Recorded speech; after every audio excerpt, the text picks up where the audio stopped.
Good morning class.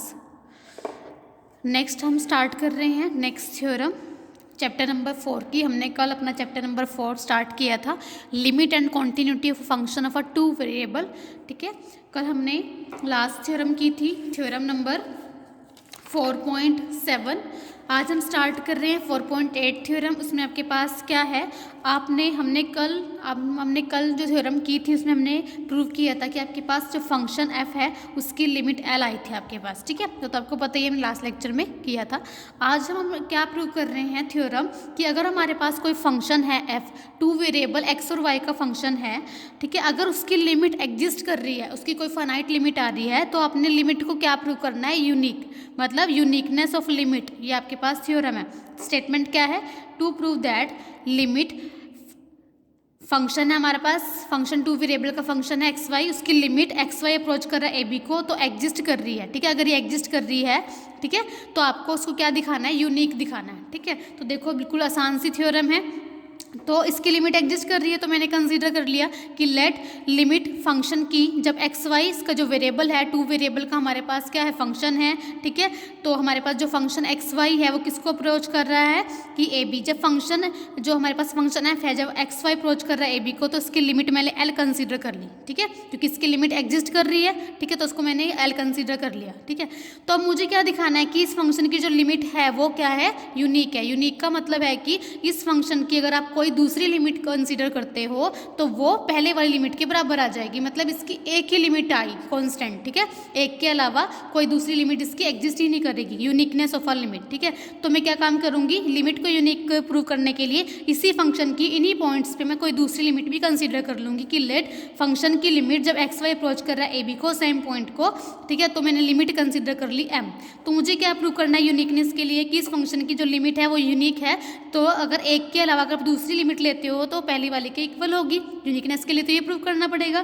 तो uniqueness prove करने के लिए हम प्रूव करके दिखाएंगे कि एल इज इक्वल टू मेरा एम है। ठीक है, यानी कि लिमिट इसकी यूनिक है, तभी यूनिकनेस होगी। ठीक है, तो हम क्या काम करेंगे, हमने कल डेफिनेशन पढ़ी थी, अगर किसी फंक्शन की लिमिट एल हो तो हमारे पास डेफिनेशन क्या होती है, for given epsilon greater than 0 there exist an positive number delta greater than 0 such that हमारे पास क्या रिजल्ट होता है, f of x comma Y minus l का mod less than epsilon for x comma Y minus a b का mod less than del. आपने दो definition पढ़ी थी, ये हमारे पास साइक्लिक नेबरहुड वाली डेफिनेशन है, ठीक है, किसकी, लिमिट्स की, और एक आपने स्केयर नेबरहुड वाली भी डेफिनेशन पढ़ी थी। ठीक है, आप कोई सी मर्जी लगा सकते हो। ठीक है, तो हमारे पास ये डेफिनेशन ऑफ अ लिमिट है, क्लियर है। इसी तरह आप इस फंक्शन के लिए भी लगाओगे, इस फंक्शन की लिमिट हमारे पास m गिवन है, तो डेफिनेशन लगाओगे इसके लिए भी कि हमारे पास क्या हो जाएगा कि function f x comma Y minus में एल का mod less than epsilon for x comma Y minus a b का मोड लेस देन डेल 2। ठीक है, इसके लिए मैंने डेल 1 ले लिया पॉजिटिव नंबर, इसके लिए मैंने डेल 2 ले लिया कोई पॉजिटिव रियल नंबर। ठीक है, अब मेरे पास देखो एप्सिलॉन बाय 2 मैंने तो एप्सिलॉन ले रही हूँ, आप अपने अकॉर्डिंग बाद में एप्सिलॉन बाय 2 यहाँ लिख सकते हो, अभी तो मैं यहाँ एप्सिलॉन ले रही हूँ। ठीक है, अब मुझे क्या प्रूव करना है, इन दोनों लिमिट को यूनिक दिखाना है, यानी कि इन दो से मुझे एक वेरिएबल पे एक सिंगल पे लेके आना है, इन दो डेफिनेशन को मुझे एक सिंगल पे लेके आना है। उसके लिए मैं क्या काम कर रही हूँ, मैंने डेल 1 डेल 2 ये रिजल्ट मैंने डेल 1 के लिए लगाया, क्योंकि एप्सिलॉन ग्रेटर देन 0 तो हमारा गिवन होता है, इसकी कोरस्पॉन्डिंग हमारा डेल 1 एग्जिस्ट करता है। ठीक है, तो यहाँ भी एप्सिलॉन है हमारा, यहाँ भी एप्सिलॉन है, तो हमारे पास गिवन होता है ना रियल नंबर, इसके कोरस्पॉन्डिंग हमारे पास जो डेल एग्जिस्ट करते हैं वो मैंने डिफरेंट लिया है, इसके लिए डेल 1 हो गया, इसके लिए डेल 2 हो गया। अब इन दोनों का मैं मिनिमम उठा रही हूँ, इन दोनों की मिनिमम वैल्यू में डेल 1 डेल 2 उठा रही हूँ, ताकि मैं इन दोनों डेफिनेशन को कंबाइन कर सकूँ। तो मैंने कंसिडर कर लिया लेट डेल क्या है, मिनिमम वैल्यू है डेल 1 डेल 2 की। ठीक है, अब देखो ये रिजल्ट हमारे पास डेल 1 के लिए है, ये रिजल्ट हमारे पास डेल 2 के लिए है। ठीक है, देखो ये वाली कंडीशन दोनों में कॉमन है कि x y minus a b का जो मोड है वो लेस देन डेल 1, ये भी दोनों में ये कंडीशन क्या है, कॉमन है, ये डेल 1 के लिए डेल 2 के लिए है। अब ये कंडीशन डेल 1 के लिए है, ये कंडीशन डेल 2 के लिए है, तो जो इनकी मिनिमम वैल्यू है उनके लिए भी ये कंडीशन होल्ड होगी। फॉर एग्जाम्पल मान लो डेल 1 आपका 0.4 है, ठीक है, डेल 2 आपका 0.5 है, तो इन दोनों की मिनिमम वैल्यू क्या है, 0.4 है, 0.4 तो यहाँ भी आ रहा होगा, मतलब ये कंडीशन 0.4 के लिए भी होल्ड होगी। ठीक है, तो इसका मतलब है कि जो कंडीशन डेल 1 डेल 2 के लिए होल्ड है तो उनकी मिनिमम वैल्यू के लिए भी होल्ड होगी, इसलिए x comma Y minus a b का जो मोड है वो लेस हो जाएगा डेल से। क्लियर है। ठीक है, अब ये रिजल्ट हमारा किससे लेस हो चुका है, डेल से। ठीक है, ये भी रिजल्ट किससे लेस हो चुका है, डेल से, ये भी रिजल्ट किससे लेस हो चुका है, डेल से, तो इनकी कोरस्पॉन्डिंग हमारे पास ये दोनों वैल्यूज एग्जिस्ट कर रही हैं। ठीक है, देखो f x comma Y minus m less than epsilon by 2, f x comma Y minus m less than epsilon by 2 कब? जब आपके पास x comma Y minus a b का मोड लेस देन डेल, बस डेल 1 डेल 2 के place पे हमारा del आ गया। क्लियर है? अब मुझे क्या प्रूव करना है कि l is equal to m आना चाहिए, तो मैं इनका डिफरेंस लेके चल रही हूँ। ठीक है, डिफरेंस मैंने लिया, मैंने माइनस कराया फंक्शन को, प्लस कराया फंक्शन को, मोड की प्रॉपर्टी ओपन करी यहाँ पे मैंने। ठीक है, इसको मैंने ठीक करके लिखा, अब ये मेरे किससे लेस है? एप्सिलॉन से। ये भी मेरा किससे लेस है? एप्सिलॉन से। आपको क्या बनाना है यहाँ पे? तो 2 एप्सिलॉन हो जाएगा, आपको तो एप्सिलॉन बनाना, आप मुझे बनाना है एप्सिलॉन। ठीक है, आपको पता लग जाएगा क्यों। ठीक है, मुझे बनाना है यहाँ पे एप्सिलॉन, तो मैं यहाँ पे भी एप्सिलॉन बाय 2 लगा देती हूँ, यहाँ पे भी एप्सिलॉन बाय 2 लगा देती हूँ, यहाँ पे भी 2 लगा दूंगी, यहाँ पे भी 2 लगा दूंगी। ठीक है, अब ये मेरा रिजल्ट यहाँ से एप्सिलॉन बाय 2 से लेस है, ये भी रिजल्ट मेरा एप्सिलॉन बाय 2 से लेस है, तो मेरा एप्सिलॉन आ जाएगा। ठीक है, अब आपके पास L माइनस एम का जो डिफरेंस है वो किससे छोटा आ गया? एप्सिलॉन से। एप्सिलॉन कोई पॉजिटिव नंबर लेते हैं, पॉजिटिव रियल नंबर, बहुत ही स्मॉल, इसकी जो वैल्यू होती है वो 0 के बिल्कुल नियर अबाउट होती है। ठीक है, एप्सिलॉन जो हम लेते हैं ना, डेल एप्सिलॉन लेते हैं, बहुत ही स्मॉल क्वांटिटी लेते हैं, नियर अबाउट 0। अब जो ये हमारा L माइनस एम का डिफरेंस है वो एप्सिलॉन से भी छोटा है, मतलब ये किसको अप्रोच कर जाएगा? सीधा 0 को। ठीक है, तो हमारे पास देखो एप्सिलॉन हमारे पास कोई आर्बिट्री बहुत ही स्मॉल पॉजिटिव नंबर होता है, नियर अबाउट 0। अब L माइनस एम का डिफरेंस एप्सिलॉन से भी छोटा आ गया, तो इसका मतलब ये किसको अप्रोच कर जाएगा? 0, मतलब 0, एप्सिलॉन तो हमारा 0 के नियर अबाउट होता है और ये उससे भी छोटा हो रहा है। ठीक है, इसको मतलब ये 0 को ही अप्रोच कर जाएगा, बिल्कुल 0 पे आ जाएगा, तो L is equal to m हो जाएगा। इसका मतलब है कि हमने फंक्शन की अलग अलग लिमिट ली थी और हमने इन दोनों को इक्वल प्रूव कर दिया, तो हमारे पास लिमिट क्या हो गई? यूनिक। क्लियर है स्टूडेंट्स? अब देखो हमारे पास एग्जाम्पल चल रहे हैं आगे, एग्जाम्पल नंबर 1, 2, बहुत सारे एग्जाम्पल है। ठीक है, तो मैं आपको ये हैंड रिटर्न करके बताती हूँ। ठीक है, लिख के समझा रही हूँ। ठीक है, इससे आपको क्लियर हो जाएगा। जो मुझे लगेगा मैं बुक में से करा सकती हूँ, बुक में से करा दूंगी। ठीक है, तो देखो स्टूडेंट्स, एग्जाम्पल नंबर 1 की हमारे पास स्टेटमेंट है कि आपके पास एक फंक्शन गिवन है। ठीक है, आर स्केयर टू आर। ठीक है, हमारे पास जो फंक्शन है वो 2 वेरिएबल का फंक्शन है। हमने डेफिनेशन में पढ़ा था कि जब हमने 2 वेरिएबल और फंक्शन की डिफाइन पढ़ी थी, तो हमने पढ़ा था जो डोमेन सेट होता है वो सबसेट होता है आर स्केयर का, और जो उसका रेंज सेट होता है वो सबसेट होता है आर का। तो हमारे पास फंक्शन है वो r square to r define है। फंक्शन हमारे पास इस तरह से रिप्रेजेंट है कि फंक्शन एक्स कोमा वाई हमारे इस तरह से रिलेशन से डिफाइन है। तो आपने क्या प्रूव करना है? इस फंक्शन की जो लिमिटिंग वैल्यू जब एक्स वाई अप्रोच करेगा 0 0 को, ए भी 0 है, बी भी 0 है, तो वो 0 आनी चाहिए। इस फंक्शन की लिमिट आपने 0 प्रूव करनी है। ठीक है, अच्छा, इस क्वेश्चन को सोल्व करने से पहले मैं आपको जो लिमिट की, हमने फंक्शन की लिमिट की डेफिनेशन आपको पढ़ाई थी, एक बार आपको रिमाइंड करा देती हूँ ताकि आपके पास क्वेश्चन समझना इजी हो जाए। तो देखो आपके पास अगर किसी फंक्शन की लिमिट L है तो हमारे पास क्या डेफिनेशन होती है कि अगर function f x comma y, ठीक है, जब एक्स वाई अप्रोच करे ए बी को, इसकी लिमिट अगर आपके पास L है तो हमारे पास 2 डेफिनेशन है। इस पर ध्यान से देख लीजिए क्या डेफिनेशन है आपके पास।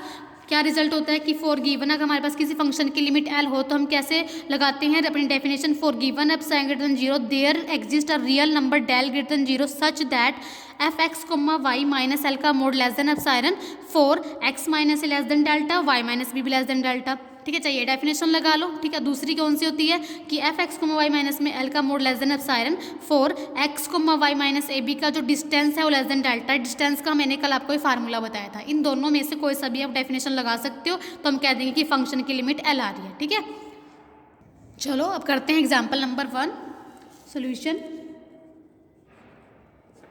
ठीक है, तो आपने इस फंक्शन की लिमिट को क्या प्रूव करना है? 0। ठीक है, तो सबसे पहले आपको डेफिनेशन पता है, डेफिनेशन से स्टार्ट करते हैं। ठीक है, अगर हमने किसी भी फंक्शन की लिमिट को कुछ प्रूव करना है तो हम क्या करते हैं? डेफिनेशन स्टार्ट करते हैं कि let epsilon greater than 0 be given real number, therefore there exists a positive delta any real number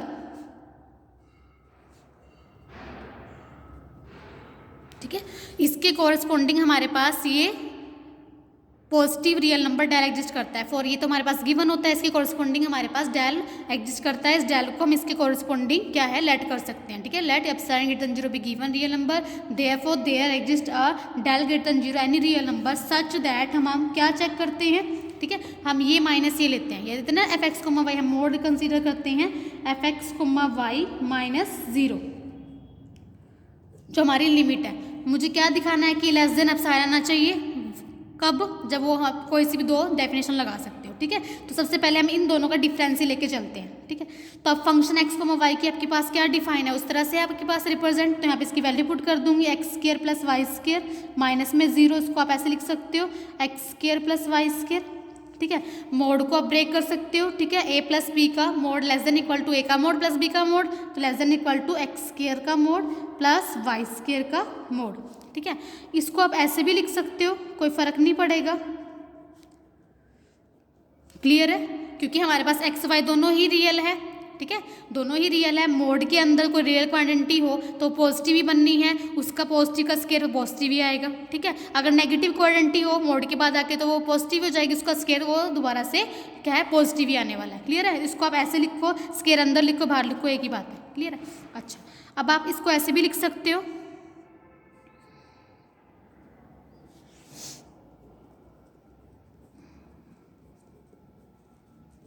लिख सकते हो, ठीक है। अब मुझे क्या प्रूव करना है, मुझे ये लेस देन एप्सिलॉन प्रूव करना है। अब देखो ये लेस देन एप्सिलॉन कब होगा, अगर ये लेस देन एप्सिलॉन हो जाए, ठीक है। अगर ये लेस एप्सिलॉन कब होगा, कि ये इसके ऊपर डिपेंड कर रहा है ना, क्योंकि इसको तो हम सिंप्लीफाई कर रहे हैं, ठीक है। तो this imply f of x comma Y minus में 0, ये लेस एप्सिलॉन कब होगा, इफ़ अगर आपके पास ये लेस देन एप्सिलॉन हो जाएगा, इफ़ अगर x minus 0 plus y minus 0 का मोड का स्केयर लेस देन हो जाएगा एप्सिलॉन से, क्लियर है, ठीक है। अगर ये लेस होगा एप्सिलॉन से तभी तो ये लेस होगा ना एप्सिलॉन से, ठीक है। ये मैं अपनी तरफ से लेके चल रही हूँ कि ये वाला रिजल्ट लेस एप्सिलॉन कब होगा, इफ़ अगर ये वाला रिजल्ट एप्सिलॉन होगा, लेस देन एप्सिलॉन होगा, ठीक है। अब देखो then f x comma Y minus 0 का mod less than epsilon, if, इसको आप ऐसे भी लिख सकते हो अंडर रूट एक्स माइनस 0 का स्केयर प्लस वाई माइनस 0 का स्केयर, मोड हटा दिया मैंने क्योंकि स्केयर है, स्केयर क्योंकि हमारे पास क्या है स्केयर है ना, अब मोड है, क्योंकि मोड के बाहर आके तो क्वांटिटी पॉजिटिव हो जानी है, उसका स्केयर वही मतलब वही रिजल्ट आएगा, ठीक है। फॉर एग्जांपल आप 2 ले लीजिए, 2 का मोड का स्केयर, 2 का मोड तो 2 ही होगा, उसका स्केयर हमारे पास 4 आएगा, चाहे 2 का स्केयर 4 कर लो, उसका मोड तो 4 आएगा। -2 ले लो आप, -2 का जो मोड होगा वो 2 आएगा, उसका स्केयर करोगे, मतलब हर वे से रिजल्ट तो 4 ही आएगा। आप इसको मोड हटा के भी लिख सकते हो, एक पॉजिटिव क्वांटिटी है, ठीक है।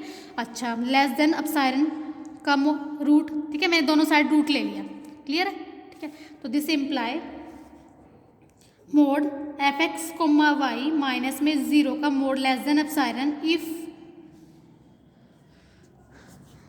इसको आप ऐसे भी लिख सकते हो mod x comma Y minus 0,0 less than root epsilon, ठीक है, क्योंकि डिस्टेंस का फार्मूला होता है, ठीक है। इफ नेक्स्ट दोबारा से mod f x comma Y minus 0 का mod less than epsilon, if x comma y ordered pair minus 0,0 का मोड लेस देन डेल्टा, मैं यहाँ ब्रैकेट में लिखूंगी taking del is equal to root epsilon, ठीक है। तो हमारे पास ये किसकी डेफिनेशन होगी, ये हमारी वो वाली डेफिनेशन होगी ना, जब मैंने फंक्शन की लिमिट हमारे पास एल थी, ये साइक्लिक नेबरहुड वाली, ठीक है, सर्कुलर नेबरहुड वाली हमारे पास डेफिनेशन थी, ये हमारे पास वो वाली डेफिनेशन लग रही है सर्कुलर नेबरहुड वाली। देखो f x comma Y minus में l less than epsilon, if x comma Y minus a comma b का जो डिस्टेंस है लेस देन डेल्टा, तो दिस इम्प्लाई हमारे पास किसकी डेफिनेशन होल्ड हो रही है, पूरी definition of limit of a function. तो मैं लिख सकती हूँ limit x comma y approach कर रहा है ए बी के प्लेस पे 0 0 है, ठीक है, function f x comma y की कितनी आ रही है 0, एल हमारा 0, तो आपका ये रिजल्ट प्रूव हो गया, ठीक है, समझ में आ गया सभी को। इसी तरह सेम एग्जाम्पल नंबर आपका 2 है। एग्जाम्पल नंबर 2 देखिए, फंक्शन इस तरह से आपके पास डिफाइन है, आपने फंक्शन की लिमिट 0 प्रूव करनी है, बिल्कुल ही आसान है, जैसे मैंने एक राय से मैसे करना है, ठीक है। बस आपको ये ध्यान रखना है कि कहाँ पे कौन सी, आपके पास 2 डेफिनेशन है लिमिट ऑफ अ फंक्शन की, ठीक है, तो आपने कौन सी कहाँ पे लगानी है। अब देखो यहाँ पे मुझे ये इजी लगा कि मैं इसको इस फॉर्म में भेज दूँ, ठीक है, क्योंकि मुझे इसको स्केयर वाली टर्म हमारे पास आ रही थी ना, स्केयर वाली, ठीक है, और इसको मैंने इस तरह से भेज दिया, इस तरह से मेरे पास डिस्टेंस का फार्मूला लग गया। तो आपको ये देखना पड़ेगा कि मेरे कौन सी डेफिनेशन बन रही है, ठीक है। अब देखो नेक्स्ट क्वेश्चन में आपके पास दूसरे वाली डेफिनेशन बनेगी, देखो कैसे बनेगी, मुझे इस फंक्शन की लिमिट 0 प्रूव करनी है, ठीक है। तो उससे हम क्या करते हैं, let epsilon greater than 0 be any given real number, same लिखना है आपने, ठीक है, given real number, so there exists a positive number greater than 0 such that हमारे पास क्या चेक करते हैं, हम इन दोनों का डिफरेंस लेते हैं, ठीक है। F x comma Y minus में 0 का मोड, ठीक है, इज इक्वल टू फंक्शन की वैल्यू पुट करूँगी X sine 1/y plus Y sine 1/x, ठीक है। -0 तो हमारे पास ये आ जाएगा, ठीक है। जैसे यहाँ पे हुआ था सेम सिमिलर चल रहा है, यहाँ पे स्केयर वाली टर्म थी एक्स स्केयर वाई स्केयर, यहाँ पे ऐसा कुछ नहीं है, ठीक है। अब मैं क्या काम कर रही हूँ, a प्लस बी का होल मोड हमारे पास less than is equal to क्या हो जाता है, एक्स साइन 1/y का mod plus Y sine 1/x का मोड। क्लियर है। अब इसको मैं कैसे लिख सकती हूँ, x का मोड अलग लिख सकती हूँ, साइन 1/y का मोड अलग लिख सकती हूँ, y का मोड ब्रेक करके लिख दिया इसको, साइन 1/x का मोड अलग लिख सकती हूँ, ठीक है। अब आपको पता है साइन ऑफ थीटा का mod less than is equal to क्या होता है, 1। हमें पता है साइन थीटा का जो मोड है वो less than is equal to 1 होता है, साइन ऑफ एंगल की value less than equal to 1 होती है, तो साइन 1/y भी less than equal to 1, sine 1/x भी less than is equal to 1। तो हमारे पास क्या रिजल्ट बन जाएगा, आपके पास क्या रिजल्ट रह जाएगा स्टूडेंट्स, हमारे पास बचा f, हम क्या निकाल रहे थे, f x comma Y minus 0 का मोड निकाल रहे थे, तो हमारे पास वो क्या हो गया, less than is equal to, वो तो वैल्यू 1 होगी, x का मोड बच गया प्लस y का मोड बच गया। क्लियर है। अब देखो मैं इसको ऐसे लिख सकती हूँ, x माइनस 0 का मोड प्लस y माइनस 0 का मोड, क्योंकि मुझे एक्स वाई को अप्रोच ए बी पे, ए बी हमारा 0 0 है, जब एक्स वाई अप्रोच कर रहा है 0 0 को, तब आपने फंक्शन की लिमिटिंग वैल्यू 0 प्रूव करनी है, ठीक है। तो मैंने इसको x माइनस 0 वाई माइनस 0 कर दिया, यानी कि x minus a y minus b, x minus a y minus b, a और बी मेरा 0 0 है। अब यहाँ पे कोई स्केयर वाली टर्म तो आ नहीं रही, जो मैं वो सेकंड वाला फॉर्म, सेकंड वाली डेफिनेशन बनाऊँ लिमिट की। अब मेरे पास ही मुझे लग रहा है कि फर्स्ट वाली डेफिनेशन बन सकती है। फर्स्ट वाली डेफिनेशन क्या होती है, ये less than epsilon if x minus a less than delta, y minus b भी लेस देन डेल्टा, ठीक है। तो मैं क्या काम कर रही हूँ, ये मेरा लेस देन एप्सिलॉन कब होगा, अगर मेरा ये लेस देन एप्सिलॉन हो जाए तो मैं ले रही हूँ लेट x माइनस 0, क्योंकि दो का एडिशन है, लेस देन एप्सिलॉन बाय 2 ले रही हूँ, और y माइनस 0 को भी मैं लेस देन एप्सिलॉन बाय 2 ले रही हूँ, ठीक है। तो दिस इम्प्लाई मेरा ऊपर वाला रिजल्ट क्या बन जाएगा, इसको 1 कंसीडर करती हूँ, तो फ्रॉम 1 मेरा क्या रह जाएगा, F function x comma Y minus 0 का मोड, ये हमारा क्या है, लेस एप्सिलॉन ले रही हूँ, तो less than epsilon by 2 plus epsilon by 2, तो मेरे पास कितना आ जाएगा, आंसर एप्सिलॉन आ जाएगा। क्लियर है, ठीक है। तो ये एप्सिलॉन कब आया, इफ अगर मैंने क्या कंसीडर किया था, x माइनस 0 को लेस देन एप्सिलॉन लिया था एप्सिलॉन बाय 2, और y माइनस 0 को भी लेस देन एप्सिलॉन बाय 2 लिया था। नेक्स्ट स्टेप में आप क्या लिखोगे, this imply f x comma Y minus में 0 का mod less than epsilon if x minus 0 का मोड लेस देन डेल्टा, और y माइनस 0 का मोड भी लेस देन डेल्टा। टेकिंग यहाँ मेंशन करोगे, taking epsilon by 2 is equal to delta, ठीक है। तो मेरी सेकंड वाली डेफिनेशन होल्ड हो रही है, तो मैं लिख दूंगी limit x y approaches to 0 0 f of x comma y कितनी आ रही है आपके पास, 0 आ गई, मेरी सेकंड वाली डेफिनेशन में होल्ड हो चुकी है, ठीक है। तो आज के लिए इतना ही सफिशेंट है, नेक्स्ट हम स्टार्ट करेंगे नेक्स्ट लेक्चर में। Thank you class. एग्जाम्पल बड़ा इजी है, चैप्टर बिल्कुल ही आसान है, बस ध्यान से करते रहना। ये अपनी तरफ से हम फंक्शन को देखते हैं कि कौन सी में डेफिनेशन होल्ड हो रही है, और क्या हमने किस टाइम पे क्या कंसीडर करना है कि हमारा रिजल्ट बन जाए, हमने तो अपनी डेफिनेशन बनानी है, ठीक है। ओके।